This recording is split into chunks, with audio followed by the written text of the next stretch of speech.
Hi, Lisa Schermerhorn here on the Grassroots Warrior Network, and you're on my show Where Truth Lies. And I had a really awesome surprise. Was it 2 weeks ago? I was Mhm. visiting my daughter and helping out with my granddaughter, and I had some free time, and I went to this event.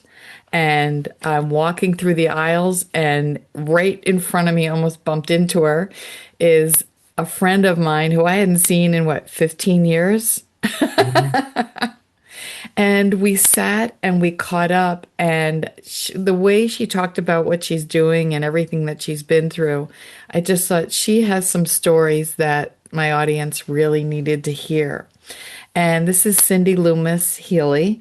And just to give you a little bit of background, she's an intuitive healer, a Reiki master, a medium. She also does a lot of other communication and spirit on earth that began as a child. She was 8 years old and thought nothing of sitting across from a deceased great aunt. She could always talk to dead people. I talk to dead people.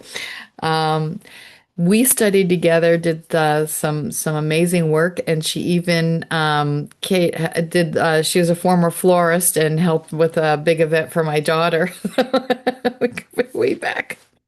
Way back. Yeah. So welcome, Cindy. How are Thank you? you. Fabulous. It's amazing how life just changes and morphs and, here we are 15, 20 years later. I And know. I know. So we sat and talked, and you told me an initial story about your daughter that blew me away because for those of you, no one here really knows you. You have this beautiful, calm, grounded way about you, but there's also no nonsense. You have this really amazing way, and I'd love for you to share your experience of what happened with your daughter because it's quite a miraculous story of how your daughter really ended up with COVID in the hospital. So thank you for sharing this story. it's something that a lot of people don't talk about, the COVID stuff. Is it real? Conspiracy theories, whatever. My daughter was not vaccinated. She had just had a baby. And was breastfeeding, and that was beginning stages. Do you vaccinate? Do you not? She was breastfeeding, that kind of stuff. So, I don't know if you guys can see this. This is the night that she actually got COVID. She had not been anywhere. She was, had a preemie baby. Things were little tiny nugget. Aw. Um, and she was actually the first person that I tested positive. I worked in healthcare at the time. And I brought her the tests. She, left on the porch. She tested herself virtually over the phone and she just hit the floor. And she said, Mom, I'm positive. Um, and that was on my granddaughter's first birthday. Within 3 days, she called me about 10 o'clock at night and said, Mom, I need you to take the baby. She said, I'm afraid if I go to sleep, I won't wake up. So that was within 3 days. I said, pack your toothbrush, grab your phone charger, call 911. She went to the hospital. She went from the ER up to within a day or so, they couldn't stabilize her. We went and got the baby. Um, my son-in-law, we checked on him, 105 fever, sent him to the hospital. So now we have this preemie 1-year-old who was also COVID positive, sleeping on my chest.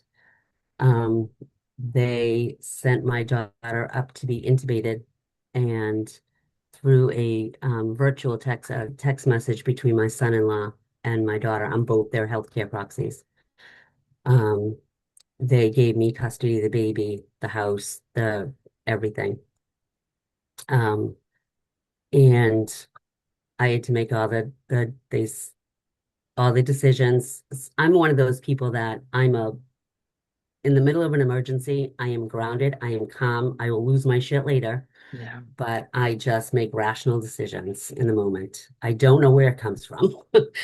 Um, so, I'm calling both nurses' stations. medicate him. This is what's going on. Within a day or two, I got a phone call that with every medical decision they made for her, they had to call and get permission from me. They're trying to put air in her lungs. Every time they put air in her lungs, they would crackle because they were deflated and crackled. So they would inflate them. All the air would come through the cracks and into the lung lining. So they would have to tube her lung lining and her muscle lining and let all the air out and redeflate her lungs. So now she's intubated. I get a phone call. There's nothing more they can do. That's what the doctor led with. That 3 seconds felt like an hour, and I had to take a breath. They were med flighting her into Boston. There was one ECMO machine left in Boston, and they saved it for her. They ground med flighted her because it was too foggy and it was too dangerous to fly her at an elevation. So I called all my kids and my some of my best friends who were nurses. We all sat around the table. We prayed. We stayed on the phone with the doctors. They ground med flighted her into Boston. If any of you don't know what ECMO is, it It's just is like gonna, a dialysis, and it's about a garden size tube that goes into your main so artery your in the lung. carotid artery. Yeah, Mhm. yeah. And it pumps all your blood out of your body into a filtration system, reoxygenates it, and then comes in back in through your femoral artery. So this is my beautiful daughter, and um, we talk to her constantly. That's me on Mm. video. Now they wouldn't, that's when she was still awake. They wouldn't let us in to see her because she was COVID positive, but so was her husband. So I don't know why they wouldn't let each other see each other. Um, and that was, I had the baby, so they were both in the hospital. So we would sit and talk with the baby. Um, and if any of you don't know, we didn't know how bad COVID was, what it was. Their entire house, we could not enter their house because of COVID. So it was just abandoned at that point, and it's an 1800s huge house in Whitman Center. So we had to hire a company to come in and fumigate every drawer, every piece of clothing, everything. Um, so my granddaughter living at my house, I had a tiny house back then, um, getting into everything, learning how to walk. Doesn't she get into my tarot deck? She's a Leo, my little lioness. Doesn't she hand me this? I'm like, okay, there's my girl. So there's my daughter. This is what they call laying prone. Prone is when they lay you on your stomach to take the pressure off of your lungs. I immediately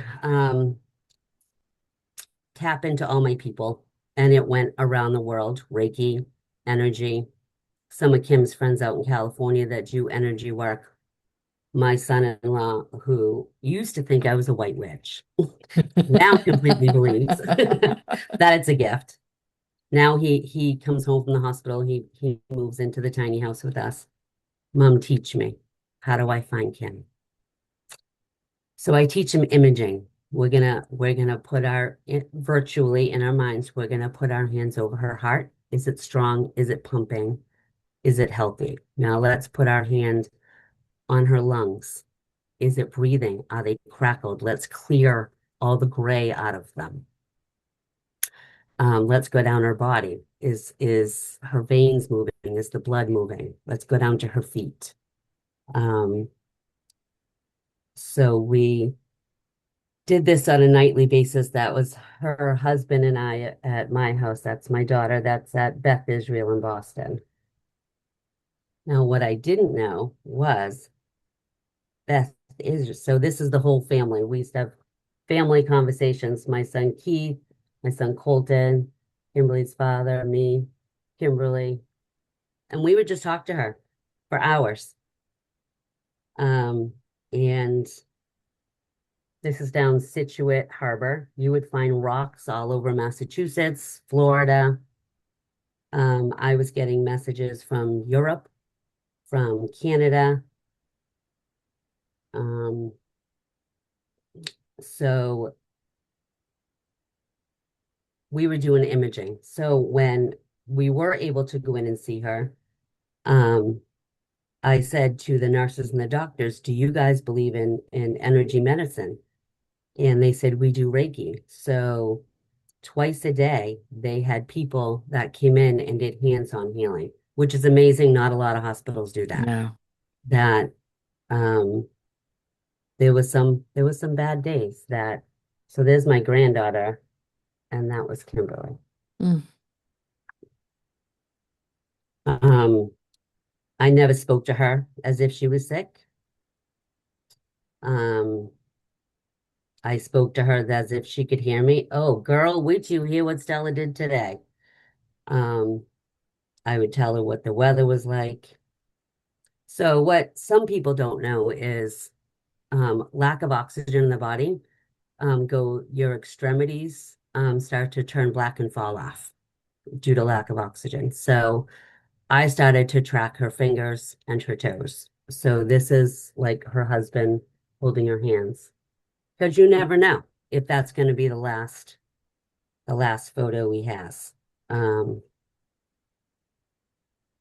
we decorated her room. We so that the nurses knew who they were caring for. Mm. That's her and her husband. And you learn the machines. You learn the machines, every sound of them, every level of them. So the energy work that there were some bad days. So my daughter is also a hairdresser, like I am. And I would go in, and on Tuesdays and Saturdays was my day. And I would brush her hair, try to get the blood that was just seeped in her hair. And my daughter's known for her bun, and it's because you're a hairdresser, everybody tells you everything. So it's known as her bun of secrets. So we had my daughter also loves watermelons, so we had all her own Johnnies made, and I would go in and do her bun of secrets at least twice a week. And this is um, the infection that goes under the skin from COVID. And this is the beginning of the fingers. I track, there was fundraisers, and so you track this stuff. This is the amazing women that did Reiki for her. And it's not something that we talked a lot about or what they did. I just trusted the process.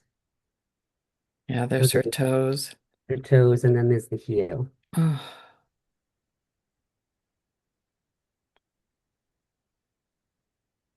wow. So this is my son Keith.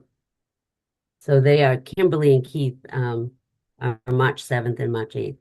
They're my Pisces babies. I call them my beta babies. And they have, so this was an amazing photo that somebody sent me. Oh, So kind I would, of that's a little prophetic. yeah. Oh my God, I can't even imagine fingers like that. So at this point, was she lucid or did they put her in a coma? So she was in a coma, and usually they put you in a coma with um, fentanyl. They keep you in a, because she was bleeding from her nose, her throat. And I said, "That's okay, baby girl. We got you. We got you. You're fine. You're going to keep your feet earthside." So there was a day that the doctors met with us, and they said, I did a virtual, I was in there, and I called in all of her siblings, and they had a palliative care conversation with us. And they said, she has a 2% chance of living. We don't know if there's brain damage, if there's organ damage. Anytime they tried to pull her out, she just tanked. And I said, So I said, let me tell you a little bit about my daughter. I said she was a black belt by the time she was 11 years old. Wow. This girl she got grit. I said, whatever her journey is supposed to look like is between her and her higher spirit. That's between that whatever their contract is between them, between her and her higher spirit. It has nothing to do with me. She was given to me for me to teach her and be here for her for whatever reason. I said, so that is not my business and that is not your business. Your job is her doctor, and it's to save her life and to do the best medical professional job that you can do. So palliative care is not an option. So you do your job to the highest ability that you can do your job. Whatever her contract is her business, and it's not your business. Amazing. They probably didn't know what to do with you. I don't know where those words came from.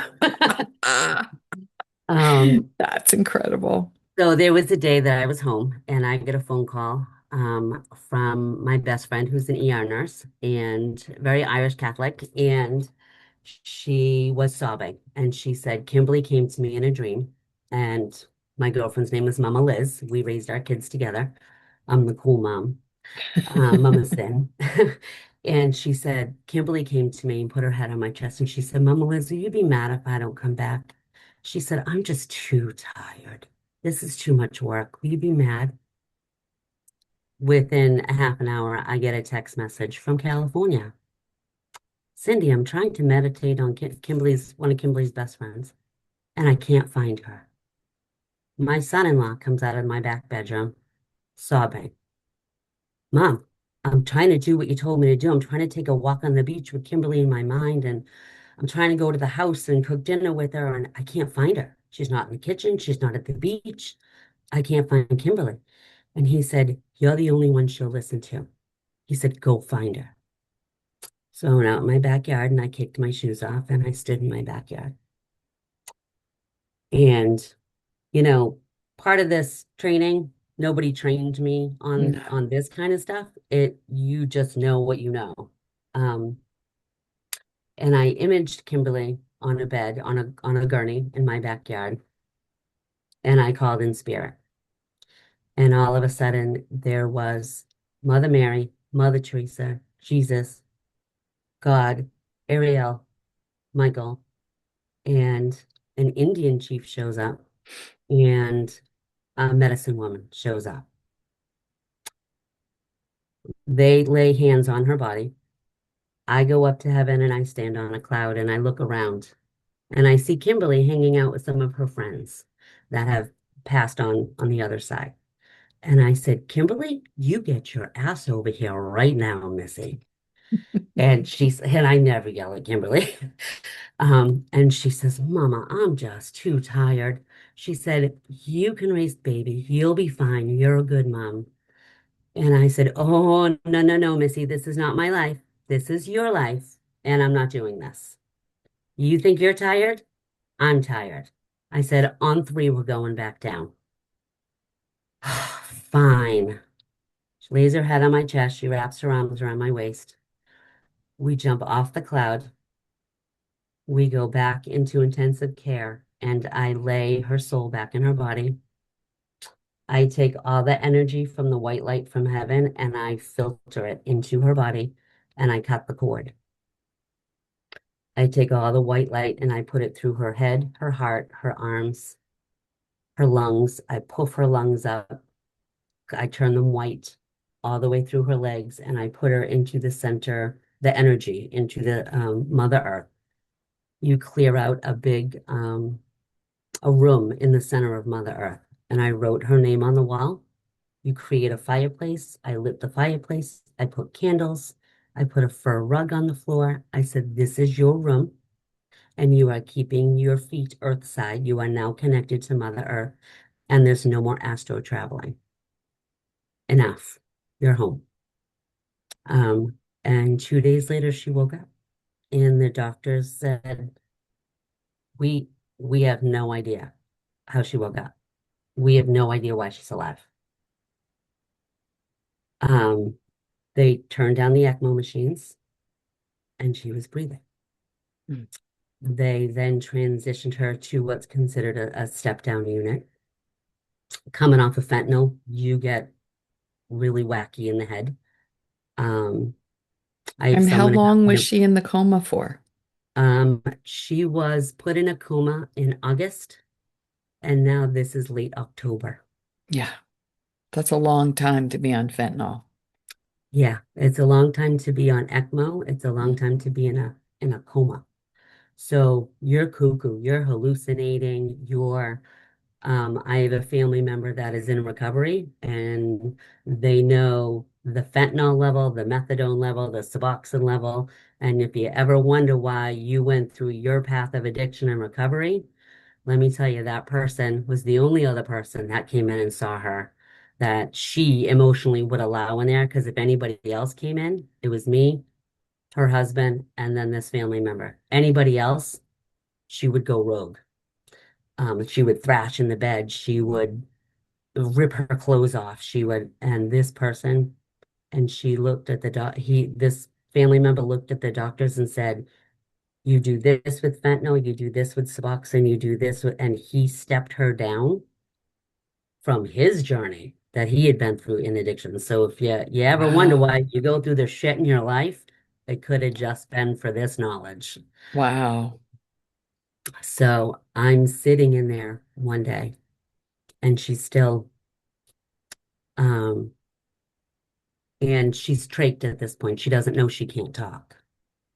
But Kimberly's funny. She's really funny. And I said, "Hi, baby girl. It's me, Mama." And she goes, now I had sold my house. I had put everything in a 10 by 10 storage. I had moved into her house. I had married my now husband, saying, okay, we're going to have custody of this baby. We need to give her a foundation. We need to get married. I didn't know if my son-in-law was going to die, if Kimberly was going to die. Like, let's set up for this. Um, and now I'm living at Kimberly's house, and Kimberly and I are the same size, and I'm wearing one of Kimberly's sweaters. And sassy Kimberly, in and out of it goes, she goes, nice shirt, Mom.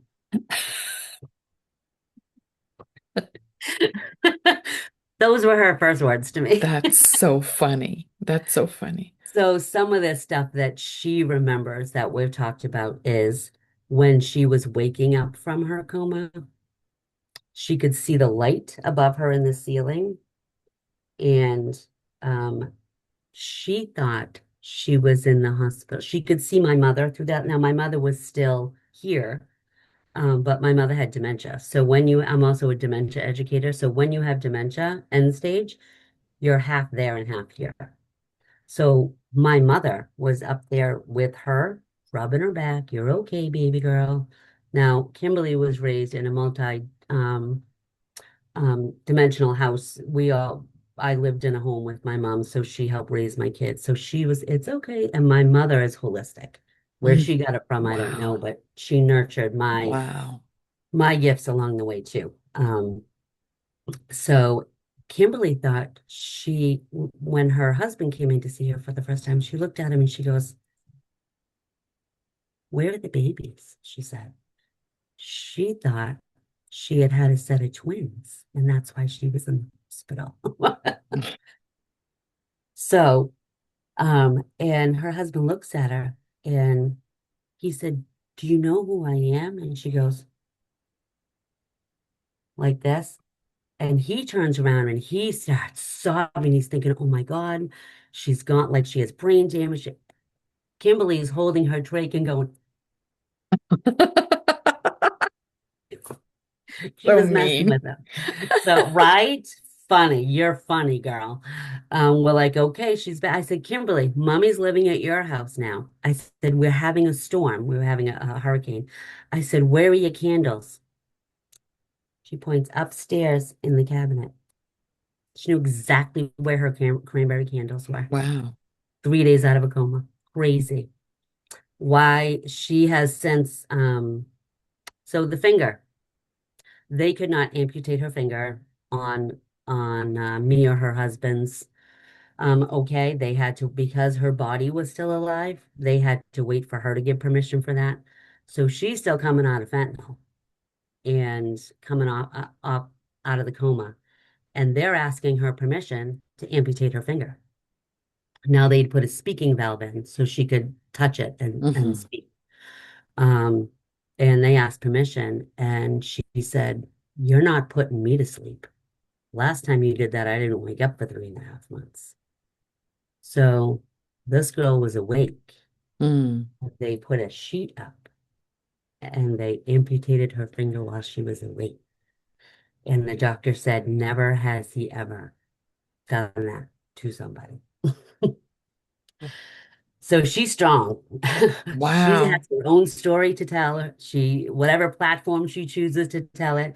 But her stories of being on the other side, hanging out with her friends, and what she could see, whether she could see Stella and I, or but her journey coming back has been. She did. We worked very hard through. I did a lot of Reiki. I gotta tell you, coconut oil. We would wash her body down and pure coconut oil on her body. And that's what saved her skin, saved her foot. She does So have she some. didn't, so her toes are fine, like they've She lost recovered? a half of one of the toes, Okay. but she's a hairdresser, so losing your middle finger has, That's hard. yeah, yeah. She has a lot of comorbidities. She has a lot of there's a lot of health problems, Yeah, but her she's all lungs got. still aren't 100%. No, it's a, Yeah. and her voice changed a lot and the Yeah. scarring. So when she came home, she slept, my bed was in her dining room at this point. She slept in bed with me because she couldn't do stairs. She went to rehab. She couldn't walk. She lost all of her hair, shaved her Wow. head because it was just coming out in clumps. Wow. Um, and she said, Mom, I feel something in my neck. And I pulled 17 stitches that were of under the skin layer of her skin from where Oh, that were just hidden. She said, Mom, why did they, because she has scars all down her sides from where they would tube her. She said, Mom, why did they do such a botched job on all this? I said, oh, honey, because they didn't think you were going to live. They were just keeping your body alive. They yeah. were just doing what they had to do. It wasn't supposed to be pretty. So she remembers being on the other side. She has vivid memories. She does. She has vivid memories of being on the other side, hanging out with her friends up there. And it's light, it's airy, it's easy. There's no heavy emotion, there's no heaviness. I could check in with her and she's like poo-pooing me. Because things are easier up there. It's a lot lighter up there. And she Right. remembers hanging out with our friends over there. And she was 32 years old at the time, and this is only a couple years ago, but at 32, you should not know that many people on the other side, Yeah, you know? that's true. So, Yeah. so does she have, I mean, of course she loves her family and everything, but was she happy that you made her come back, or was she like, why did you make me come back when she was back in her body? No, she was like, uh, she will still look at me across a room today when her kids are playing, and she'll have tears. Makes me cry. Yeah. She'll say, "Thanks for coming again."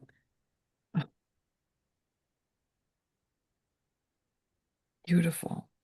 Yeah, because I've heard stories of people who are on the other side that were like frustrated that they came back. So, Yeah, because there was so much pain when they came back, like their bodies, and they knew that they were going to suffer a lot. So I was just yeah, curious at her mental state around that, an emotional state. yeah. No, she came right back and just fought to walk, fought um to crawl on the floor.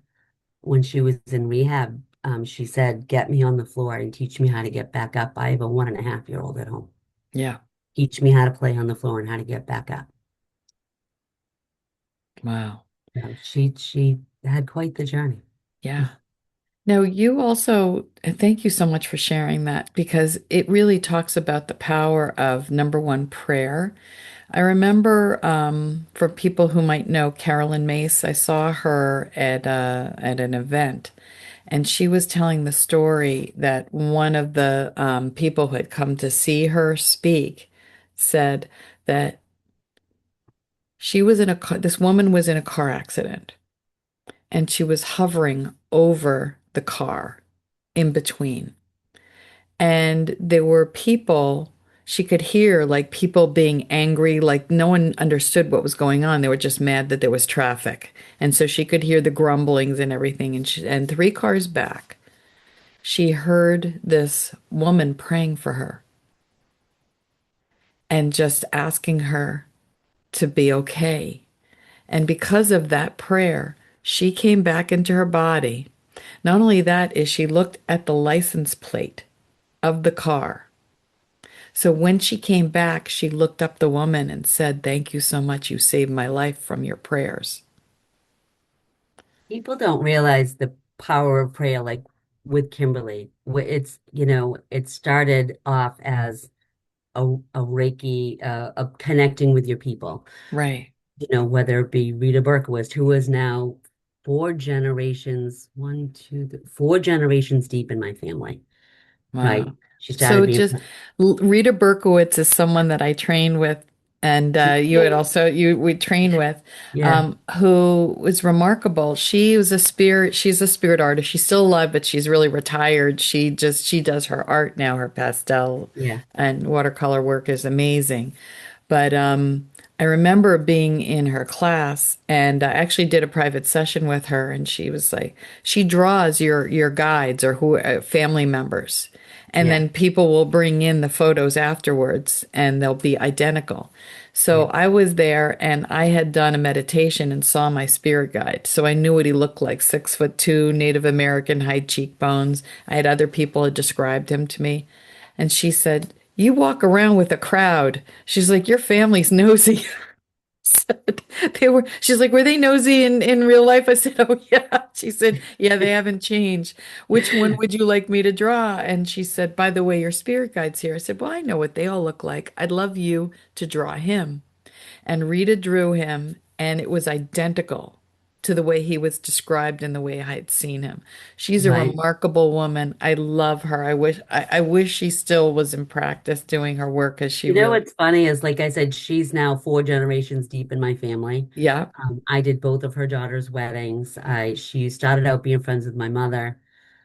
She was here when we transitioned my mother to the other side wow, and did my mother's services. But now she's gotten to know my kids, my grandchildren, wow, and she is BFFs with my son who owns a holistic store in New Bedford. wow, Right? amazing, amazing. I'm like, you have Rita Berkowitz's cell phone number? Do you know like the importance of that? That's like direct connect. Like you have a phone number to heaven. No, Rita was remarkable. She really Yeah, gave me the courage to believe in myself because when you like for me, there's the different clairs. There's clairvoyant where people see, there's clairaudient where you hear, there's a clairsentient which is feeling, and claircognizant where you know. And I'm very strong with knowing and feeling. But if you don't believe in it in yourself, you start believing that you're making stuff up. right. And in that class, she could see what I could see. And so she was confirming everything that I was getting. And I was like, my mind was blown. And from that class on, I finally trusted the information that I was getting. I did a class like that with her as well. And you always think like, am I just making this up? Is it real? And when she affirms, when Yes. she can see what you see, Yes. she paired me up with a woman that I kept seeing, a 2-year-old little girl. She's standing on your feet. This is what she's wearing. She looks just like you, curly brown hair. She's holding your hands. She's dancing with you.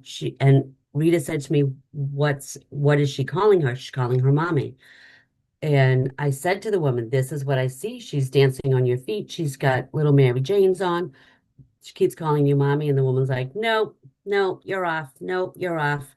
And then you start thinking, oh, I'm just making. And Rita Right. says to the woman, did you lose a baby? Rita says to me, ask her how old she is. And she said, I'm 3 years old. Rita says to the woman, did you lose a baby 3 years ago? And I went, I can really talk to spirit.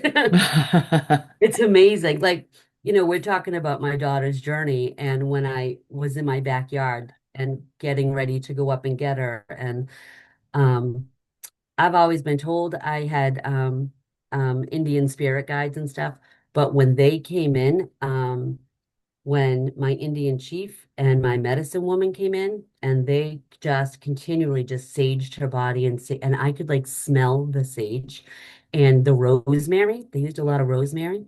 And I got to tell you, they are here like all the time now. Like now that I could Yeah. see them and connect with them, I'm like, I got out of bed in the morning. I'm like, okay, guys, where we go? When I first started doing this work, and this work saved my life because I was suicidal right not long before, or right around when you and I had met. I was really struggling with a lot, and I'll never forget when I had started working with that spirit guide. I could smell tobacco, not cigarettes, tobacco. Especially when I was in the car alone, I'd be driving and just the whole car would smell like tobacco. And then I'd have friends, I'm like, does my car smell like smoke? And they're tobacco. And they're like, no, I don't smell anything. So yeah, they are always reaching out and communicating. And one of the things that I think, and you do a beautiful job with it, and I encourage you someday to actually teach people. I'd love for you to start doing that. Working with children and teaching them and meditating and teaching them the whole thing where you talked about going up to the clouds and all of that. I'd love for you to talk about that, what you do with children, because my son had the ability to communicate, but I didn't understand that when he was young because I wasn't awake to all of this yet.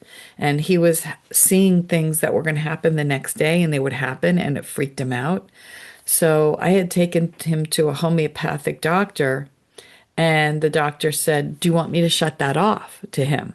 And at the time, he was like 11 years old, and he said, yes. Do you want me to stop it?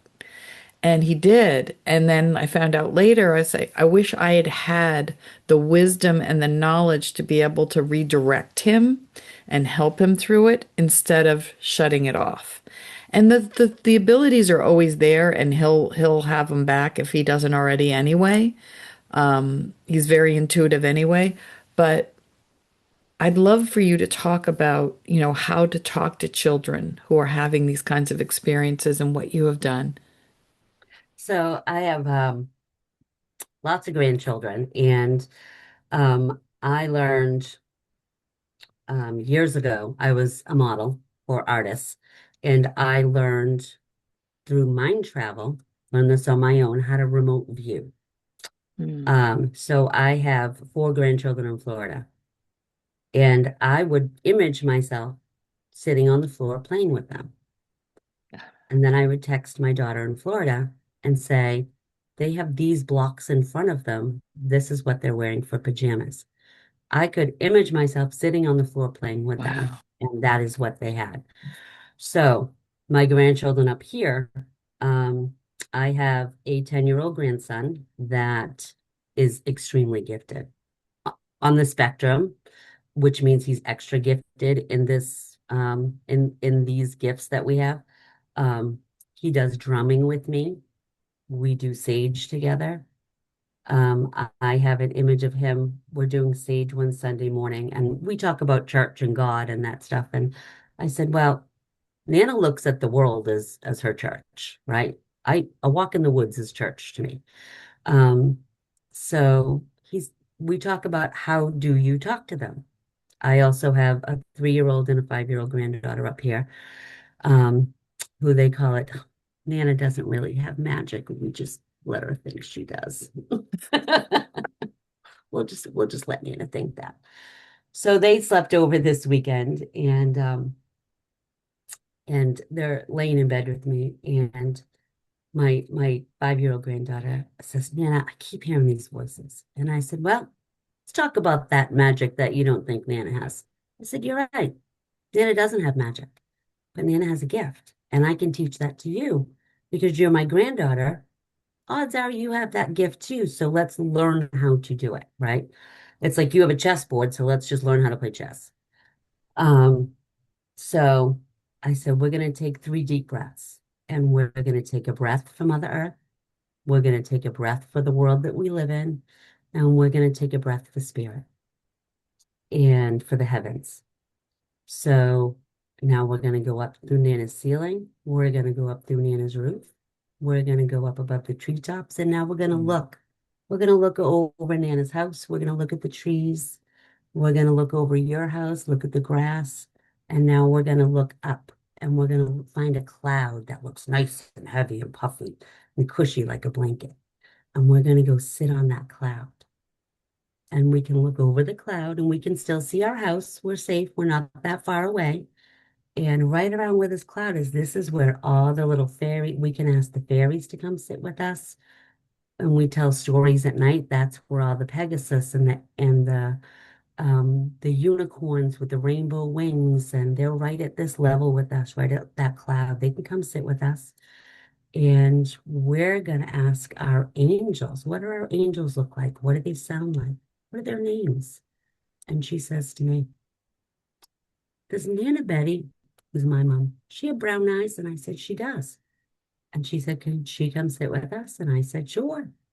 So we call in my mother, who is who has the gift. And then she says, Papa Perry. I said, sure, these are two, the first two dead people that she's ever experienced with that. I said, anytime that you want to, or you're having a hard time, let's just come sit on a cloud and we can call everybody in and we can just sit and talk to them. We can call down Mother Teresa. We can call down Jesus. We can call down your angels. We can call down your fairies because they're lighter energy and they're playful and fun. But at night, if you can't sleep, this is what I want you to do. I said, when you get up there, I said, you can call Nana. And she said, well, how can you hear me? I said, because when you're up on a cloud and you call my name, I can hear you from over here and I can come up and meet you. And it was that easy. Wow. Now, your family is open to this, correct? Like if she started talking about, because I would imagine in families where they're not so open to that, that might be an issue. True, true. But so when people say they challenge you on your gift, right? Right, There's always right, somebody that challenges you. Okay, Cindy. exactly. So we talk about energy, right? Yeah, So how does your heart beat all by itself? How does that happen? How does it pump at a certain level, put all the blood and oxygenate it, and move every cell through every single vein, through all your extremities, up and down through your whole body, and up through your brain? You think, and then it comes out your mouth, and then keep your heart pumping. How does that happen? Not everybody has a battery in there to do that. That's energy. Energy is electricity, right? Um, so that usually gets people thinking, right? So when you take a balloon and you go like this and your hair sticks out, what is that? That's just a balloon and hair, right? That's electricity. Electricity is energy, right? So we're all energy and electricity. So um, I heard a really interesting thing today by a poet, McCrae, that talks about us being visitors here on Earth. oh wow. Um, have you ever heard it? It's No, amazing. Just that we're just visitors here on Earth, and it's to take a break from eternity, and we come back here in this form, and we're guests here. So be a good guest, clean up after yourself. Right? Be good to others, be kind, be nice, right? So when people challenge you um on your gift, right? You start with the physical body. What is energy? How does your heart beat? Um, and that usually just gets them, and sometimes you can just stop there, right? So people go to a brick and mortar to talk to a God. Well, how do you know that's real? right. Right? Why isn't God, Jesus, Mother Teresa, healers, Indian chiefs? How do you know they're not everywhere? Right? So Right. I can tell you everybody has the gift. It's just what level are you do you believe in it in? Yeah, it's literally working in the quantum field. Right. So I learned something not too long ago. I took a class in Akashic Records. Mm. So I always had a very challenging relationship with my mother. My mother was very supportive in my gifts, but I never brought it to a higher level because she always had it. I don't know where she got all of her knowledge. Wow. She did not grow up in a world of Google. She was raised by white collar, um, wealthy parents, and youngest of six brothers. And my mother was the one living in the woods with five kids in a pickup truck and horses and chickens and eggs, and we lived off the land. Where all my uncles had yachts and Cadillacs. So I don't know where she came from. Um, but she taught all of us kids how to live off the land. Like I grew up knowing what to pick berries in the woods and Wow. what roots to pull and how to make sassafras tea and where she got that knowledge, I don't know. But she passed all that on to us kids. So we always had a trust in that. But when I was a young teenager, she would sit on my bed with me and we would practice calling somebody in. Mm. So she used to say, let's say his name, this boy I had a crush on. Let's say his name three times out loud. Within 24 hours, this person would show up at the goddamn door for years. We would do things like stand in front of an elevator and try to energetically, now we're Right. talking energy, an elevator, right? Close your eyes and put your hand out. Pick which elevator is going to open first. That's energy, Mm. right? Good way Right. to test it. Just fun. And you can do stuff like that with your grandchildren, right? Yeah. Phone rings. Don't look at it. Who is it? Yes. And telepathy, you get into the whole telepathy, and I'm watching a lot of people working with children where they're training them where they put they're covering their eyes with masks and putting colors in front of them and they can tell you what color it is. Right? So they're training these and these kids are ready for it. Yeah. So I even I was telling someone the other day, when I was at my daughter's and I had come for a week to stay, and I wasn't sure if I was going to leave that afternoon or that evening or the next morning. We were trying to figure out if my daughter needed me another day. And I was just thinking that. And then my daughter walks in and she said, "Yeah, have you figured out when you're leaving yet? We can talk about what works, what doesn't work. You can stay if you want." And it's like those matching pictures, like we connect on those, and it's happening a lot more. And I think the frequencies, because the Schumann resonance and a lot of the frequencies are rising, so we have the ability to tune into a lot of things that we couldn't not too long ago. Right. I feel like the frequency of us as human beings on this earth has raised Yes. because 50 years ago, we could not have had a venue, like I said, that we Yeah. went to a few weeks ago of all these healers in one common place. It would have been a witch coven. You know what Well, I mean? I started this work 25 years ago. I had a Yeah. wellness center in the little town that I lived in Yeah. in Massachusetts. And my daughter, who was in sixth grade, had people asking her if their mother was a witch. And I did Reiki. And I had a woman who used to come to see me, and she's like, "Do you have a back door that I could come into?" I said, "Why?" She said, "I don't want anyone seeing me come in." And I said, "How do you expect me to stay in business if no one will tell anyone that I'm here and what I do, and people are afraid to come in here?" And it astonished me because I that was in the beginning. I did Reiki and had just started hypnosis 25 years ago. And Mhm. the amount of taboo that was around even talking about that. And now I laugh because I'll go to a cocktail party and people will talk about spirit guides and past lives. And, it's a normal conversation. But So, our parties have changed because the people that we surround ourselves with are much yes. different than what we used to. That's true. That's right? very true. But even to the point where when my daughter was little, I used to walk around with a pendulum. And when I went shopping and like birthday presents for her friends, and I'd pull out a pendulum and I would ask if her friend would like this. And she'd be like, "Stop doing that in public. I don't stop. This is so embarrassing." And then years later, she'll call me. She's like, "Could you grab your pendulum and check on something for me?" So it's funny, we were talking about, I brought up Kashik records a few minutes Yes. ago. So, you know what, like I said earlier, I think we start this process to heal ourselves, and then Yes. we realize how much you break the chain of whatever trauma that you started out healing, right? So Right. my grandchildren are never going to have to go through the crap that I went through to become who I am today, Yeah. right? So tumultuous relationship with my mom over the years. And so I was always the mother. Yeah. I always took care of her Yeah. more than she took care of me. So recently went back in my Akashic records, right?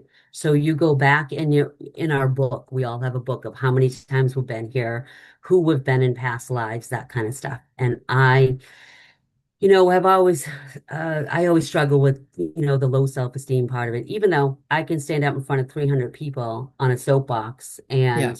and I could do that at 25 years old in a church setting. Wow. I don't know where that came from, but um, where I could do that at such a young age. So I went back in my Akashic records and we were actually at the Salem trials. And Oh, wow. I'm standing on a branch and I'm in my witch outfit and I look next to me and I see all the people that are out there in the crowd and they're chanting and I look at the people in the crowd and it's funny how some of those people were connected to me in this earth time Of course. who I've struggled with relationship wise, right? And I'm like, oh, that's why I always feel like no matter what I do, it's never good enough for you. Wow. Your problem, not my problem. Uh, um, but I look next to me, and there's two people standing on the branch next to me. One is this woman right here. It's my sister that Mm, passed away when she was 32. The other woman is right here. That's my mom who mm. passed away a year and a half ago, right? So I looked next to me, and it's my mother. And I said, oh, you're not my mother. You are my witch sister. We're even. Mm. Right? I Right. said, "Would you come back? Would you come back to this earth?" And she goes, "My mother was a bra burner, let me tell you." She goes, "Absolutely, we're coming back." She goes, "'Cause we're changing this shit." She goes, "You think they get to treat us like this? I don't think so." And let me tell you, my mother was the kind of woman that would pick the biggest, baddest guy in a bar and pick a fight with him. That was my mother. Are we coming back? Absolutely, we're coming back because we're not putting up with this shit. I say to my sister, would you come back? She goes, I'd come back for a little while. She goes, but it's really not my thing. And Wow. she died at 32, Wow. Wow. right? Oh, I just So got the I was chills. able to heal a 60-year relationship with my mother in one Akashic record meditation journey. Like it's taken Wow. me a lifetime to try to figure out the relationship. One meditation. Oh, we weren't mother and daughter. We were Your sisters. siblings. Yeah, Now there I you get go. it. I So forgive you for not being a good mom because you really weren't my mom. You were just the avenue in which I got here. So thank you.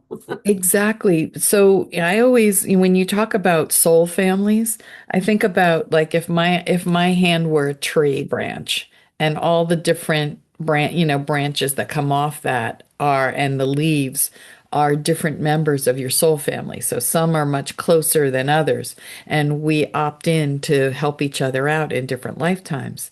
And what people don't often understand is sometimes we will make a contract to hurt you on purpose so that you will overcome something, right?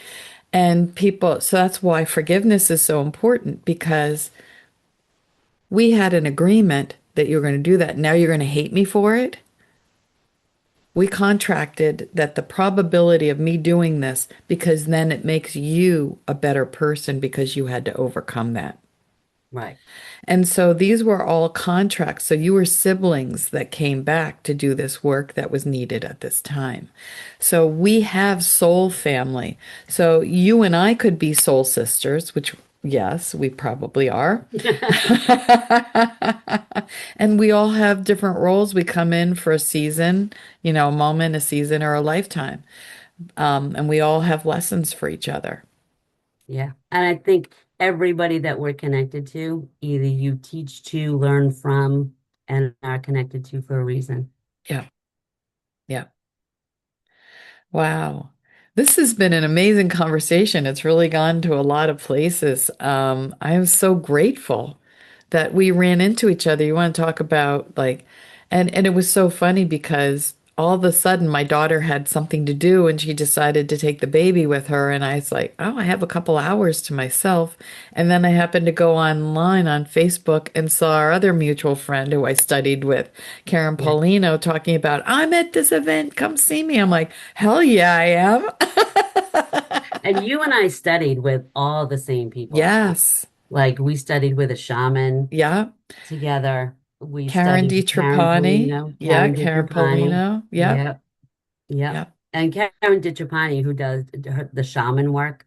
And that's when I was dealing with some of my childhood stuff. And I did a meditation with her, and we went up and worked on my aura. So you're every time something traumatic happens, there's a little piece of your aura. So it's like cheesecloth, right? Right. And so a little piece of that gets ripped open, which leaves a hole for more BS of the same to come Right. through. Right. So you wonder why you keep getting targeted with the same crap, right? So we went up and we fixed my cheesecloth, my aura. Like cheesecloth. And I saw somebody that night and they're like, Cindy, your eyes, have your eyes always been green? They're like cat's eyes, like ice green. And it just completely changed my physical look, Yeah. I because that part of me was healed. I did a soul retrieval. I can't believe you just said that. I did a soul retrieval with someone. And what that means is when we experience any kind of trauma, parts of us will leave. That's when someone actually goes into shock and they don't remember because that part of them has gone into hiding to protect themselves. And this is a Native American medicine man, medicine woman tradition is to call those parts back so that you're fully whole. And so I did this work, and he was going through in this meditation. He saw this bowl of holy water, and he was instructed by a guide to wash his face and wash his eyes. And when he came back, after he brought this part back, he opened his eyes and his eyes were a different color. And I was staring at him and he's like, are you okay? I'm like, could you please go over the mirror over there and look and tell me, are your eyes the same color? And he said, it's crazy because he said, I have spent my whole life not being able to see the color of my eyes. I've never known what color my eyes were. And he's like, now I see they're blue. Wow. Yeah. Wow. There was a lot more to that story. I hope it's not too convoluted, but I No, just I wanted to get get the it. gist of it. But Yeah. you know what I think is amazing that like how fast you heal doing this kind of work. Yes. And you look at the difference between this and talk therapy. I say this Um, all the time. Because people say, I've been talking about this for 20 years and I just had 4 sessions with you and it's gone. And not that talk therapy isn't good. You need coping mechanisms. My daughter's a social worker. I love yeah, what they do. I couldn't do what she does. But there are times when you can just get to the root cause of an a issue lot and quicker. and a lot faster. But you also have to be ready to change your life. Yeah, Because if you're not ready to make the changes, then don't do it. right. Yeah. You When have to I want worked it. with Karen DiCiapani, and we went back to my childhood, and you look at your little girl and you Yes. hold hands with your little girl, and I looked right at my little girl and I said, you know what, Cindy? I got you. Yep. And you, I got you. And I held her hand and we walked away together and I felt whole Yep. and The amazing. soul retrieval work is some of the most powerful work that most people don't even know about. Yeah. And I also found like the ancestral work, like going back through generations and helping them heal. Even if they're past and even if you don't even know who they are, it doesn't matter because you call them in, they show up. And for the most part, 90% of them want to be healed. There are a few who are like, I'm not forgiving them. I'm like, well, look how it's impacting your descendants. Is that the pain that you want for them? And Right. then they'll usually think about it. Okay, I'll dip my toe in it. I'll see. And Yeah. they'll usually heal. Yeah. But talk therapy. There was not one chair that I did not sit in on the South Shore of a Yeah. therapist's office trying to get through Yeah. my stuff. And Yeah. then Yeah. once I started my holistic journey, it was like rapid fire. No, you and I share the same story. I was going 2 to 3 times a week, Yeah. literally just I to get be it. able to function. When I hit 40, Yeah. everyone said, "Oh, do you feel old now? You hit 40." I said, "I have been 40 since I was 12." Like, finally, I'm 40. That's how I felt. Finally, start my life. Exactly. I was 38 when all of that happened to me, so around the same age. And I'm finding that this younger generation is really starting to crack open earlier, like Yeah. having those moments where they're really getting in touch. And this new generation is coming in knowing who they are, not having to go through what we That's have because had. you and I have done the work. Absolutely. So we're breaking the chain, we're breaking that Exactly. cycle of them not having to go through as hard of trauma of what we went through Yeah. to figure out who we were and how we got that way Yeah. and why we went through all that crap Yeah. to have to heal it and become who we are. Well, because now I have the wisdom without the pain. Hmm. And that allows me to help others and it allows you to help others because I wouldn't be who I am without having to go through all of that. And to be honest, I live in a no drama zone. I'm done with all of that. No one, it's hard to shake me now, whereas before I would spin really easily. I mean, there's a lot of stuff that goes on in the world and there's stuff that's out of my control that I just not going there. Not I going got a there. phone call yesterday from a family member Yeah. that said to me, I got one bullet in the chamber, right? Mm-hmm. And I said, well, I hope you have the safety on. That's all I said. Sounds like you're having a tough day. I hope you get through it. Not mine to own, not my Yeah. contract, not my love ya. Well, that's a call for help. I hope that they're still here Yeah. today. Yeah. Yeah, I'm not the call you should be making. But when you receive these calls since Yeah. childhood from this person, you go, Yes. okay, hope you got the safety on. Yeah, just to clarify, that wasn't a one-time thing. No, no, no, no, no. Sounds like you're having a bad day. Yeah, maybe you should call 911. Yeah, yeah. Exactly. Well, this was awesome. Yeah. Lisa, This and I was, hope we get to do it again. yeah, I'm sure we will. I'm sure we will. I want to thank you so much. And for people, do you do distance work? Do you do work with people locally? How I can people do. get in touch with you? Yep. So I can send you all my info. Yeah, And if anybody wants to do anything virtually, or do any healing work or do, some journeying work, I'm happy to do so. I'm down here on the South Shore, of in Massachusetts. Near Massachusetts. Cape, on the way to Cape Cod from Boston. Absolutely. So yeah, be happy to have you. All right. So the information will be below. Again, Cindy, thank you so much. I so appreciate having you, and it was so fun reconnecting. You too. Thanks, Lisa.